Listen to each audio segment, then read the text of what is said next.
ಬೆಂಗಳೂರಿನಲ್ಲಿ ಇಂದು ಎಐಸಿಸಿ ಅಧ್ಯಕ್ಷ ರಾಹುಲ್ ಗಾಂಧಿ ಚುನಾವಣಾ ಪ್ರಚಾರವನ್ನ ನಡೆಸಲಿದ್ದಾರೆ.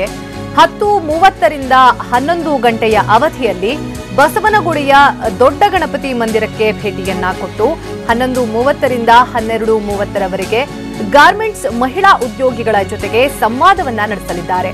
ಹೊಸೂರು ಮುಖ್ಯ ರಸ್ತೆಯ ಕೃಷ್ಣಾನಗರ ಕೈಗಾರಿಕಾ ಪ್ರದೇಶದಲ್ಲಿರೋ ಗಾರ್ಮೆಂಟ್ಸ್ ಮಹಿಳಾ ಉದ್ಯೋಗಿಗಳ ಜೊತೆ ರಾಹುಲ್ ಗಾಂಧಿ ಮಾತುಕತೆಯನ್ನ ನಡೆಸಲಿದ್ದಾರೆ. ಮಧ್ಯಾಹ್ನ 1 ರಿಂದ 2 ಗಂಟೆಯವರೆಗೆ ಶಿವಾಜಿನಗರದ ರಜಲ್ ಮಾರ್ಕೆಟ್ನಲ್ಲಿ ಕಾರ್ನರ್ ಸಭೆಯನ್ನ ಹಮ್ಮಿಕೊಳ್ಳಲಾಗಿದೆ.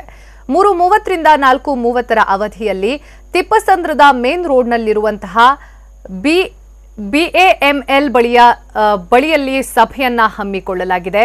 5:15 ರಿಂದ 6:15 ಸಮಯದಲ್ಲಿ ಹೆಬ್ಬಾಳದ HMT ಮೈದಾನದಲ್ಲಿ ಸಾರ್ವಜನಿಕ ಸಭೆಯನ್ನ ಹಮ್ಮಿಕೊಳ್ಳಲಾಗಿದ್ದು ರಾಹುಲ್ ಗಾಂಧಿ ಸಾರ್ವಜನಿಕ ಸಭೆಯನ್ನ ಉದ್ದೇಶಿಸಿ ಮಾತನಾಡಲಿದ್ದಾರೆ.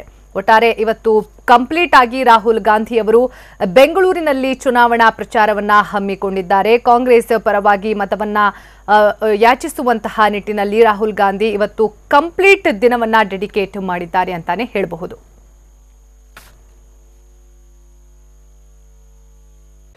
ಟಿವಿ9 ಕನ್ನಡ ಯೂಟ್ಯೂಬ್ ಚಾನೆಲ್ ಸಬ್ಸ್ಕ್ರೈಬರ್ ಸಂಖ್ಯೆ ಬರೋಬ್ಬರಿ 1 ಮಿಲಿಯನ್ ದಾಟಿದೆ. ಪ್ರೋತ್ಸಾಹಿಸಿದ ತಮ್ಗೆಲ್ರಿಗೂ ಕೂಡ ಹೃತ್ಪೂರ್ವಕ ವಂದನೆಗಳು. ಹಾಗೆ ನ್ಯೂಸ್ ಅಪ್ಡೇಟ್ಸ್ ಮತ್ತೆ ಪ್ರೋಗ್ರಾಂಗಳಿಗಾಗಿ ಸಬ್ಸ್ಕ್ರೈಬ್ ಆಗಿ ಬೆಲ್ ಐಕಾನ್ ಅನ್ನು ಕ್ಲಿಕ್ ಮಾಡಿ.